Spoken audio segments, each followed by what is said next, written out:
Well, good evening, folks. This is going to be a little different tonight, and it won't take long, I promise. But well, anyway, we'll say a prayer first, and then we'll get going. Lord, thank you for bringing me here. Thank you for letting me know that this is what you want me to do. And I think maybe we found out why. I pray that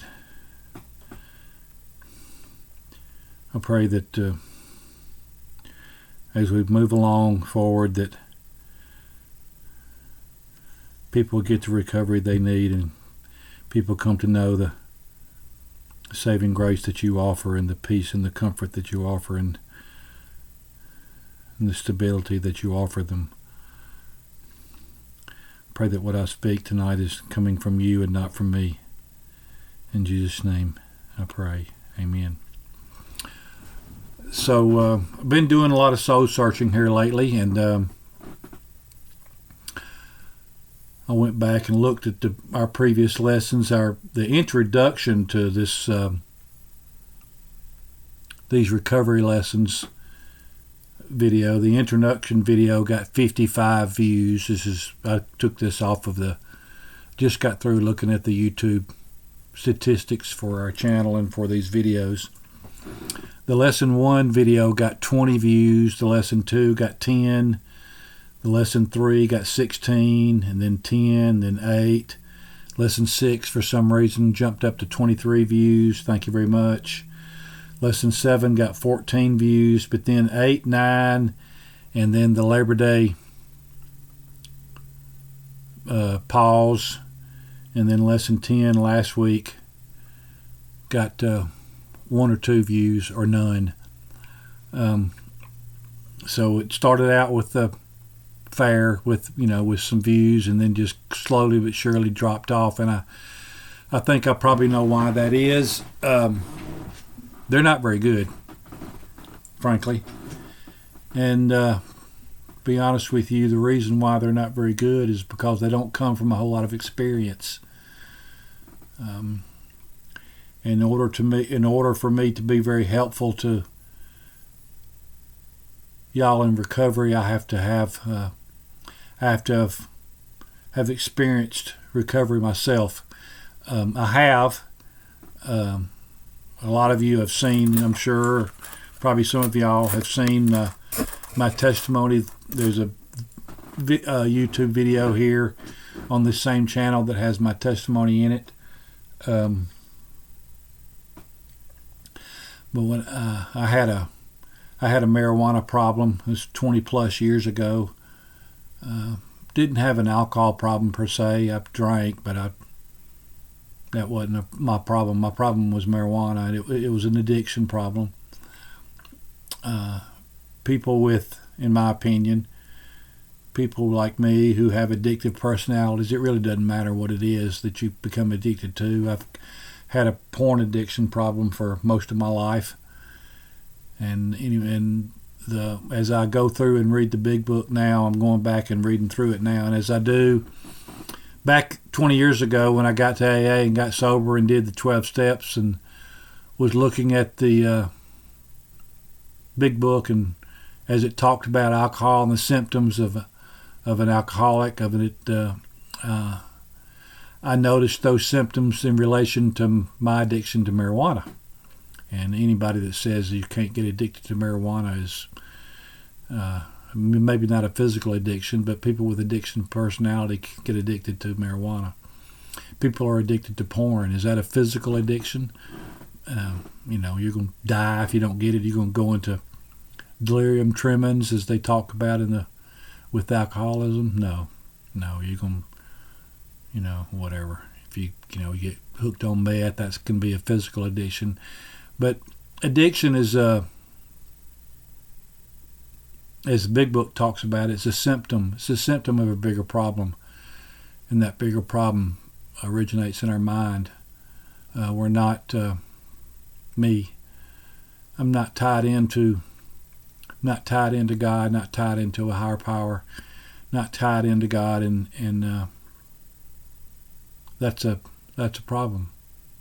That's a problem, and I want these lessons to be helpful. I want them to be thorough as can be. I want them to be honest, and and they need to come from experience. They need to come from experience. It was pretty obvious to me, and it was probably pretty obvious to anybody that watched it. But back goes, I can't remember what lesson it was, but when we started on the 4th step and we talked about sponsorship, I didn't have a sponsor at the time. Didn't have one. Hadn't had one in 15 years. My AA sponsor that I had that got me sober to start with passed away, and I never got another one. And up until the last couple of 2 or 3 weeks, I hadn't been to any kind of meeting.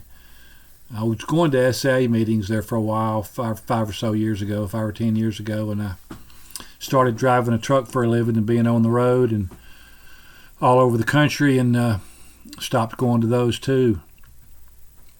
When the pandemic hit and a lot of things started going to Zoom, I didn't latch onto that. Didn't go to any Zoom meetings either. And obviously it shows. It shows in my life. It shows my relationship to my wife. It shows in my relationship to God. It shows in a lot of ways. And I want to remedy that. I want to get my life back on track. I want to get my life with God back on track.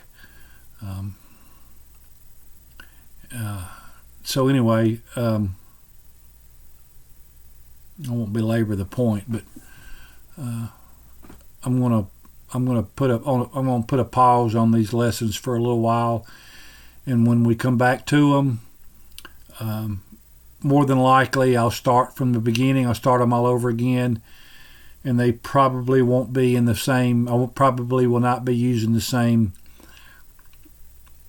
information book, the little workbook that I've got here that Cook Ministries gave me. I probably won't be using that. I'll probably be going both from the Bible and from the Big Book of Alcoholics Anonymous.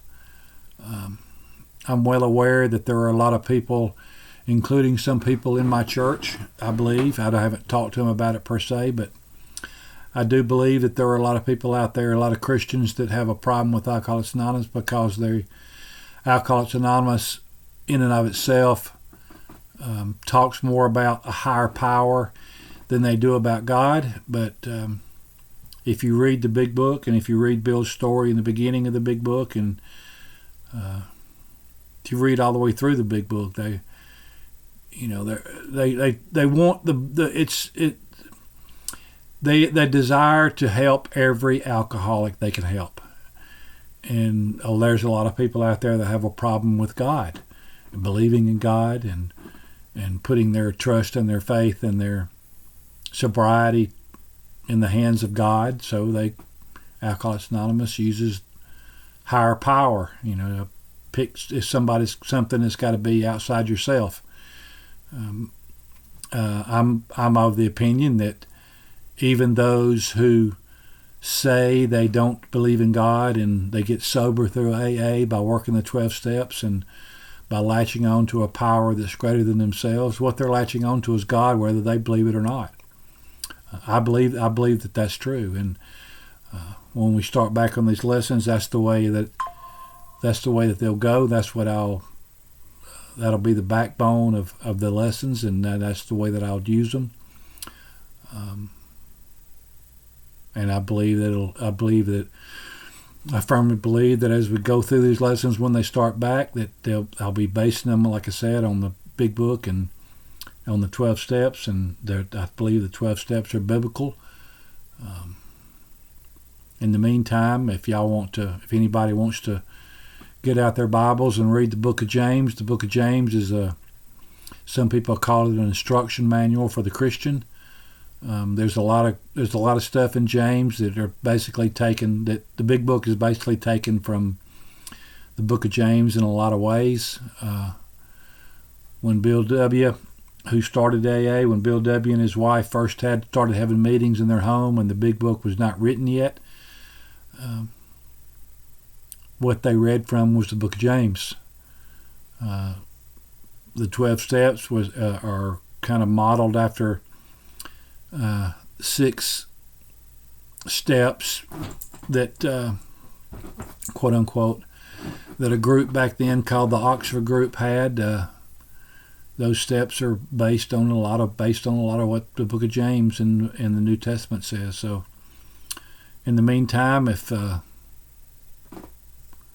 want to encourage y'all to go to church, pray.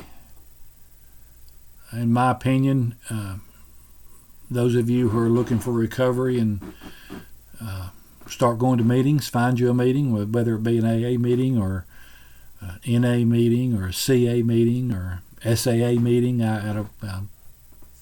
whatever.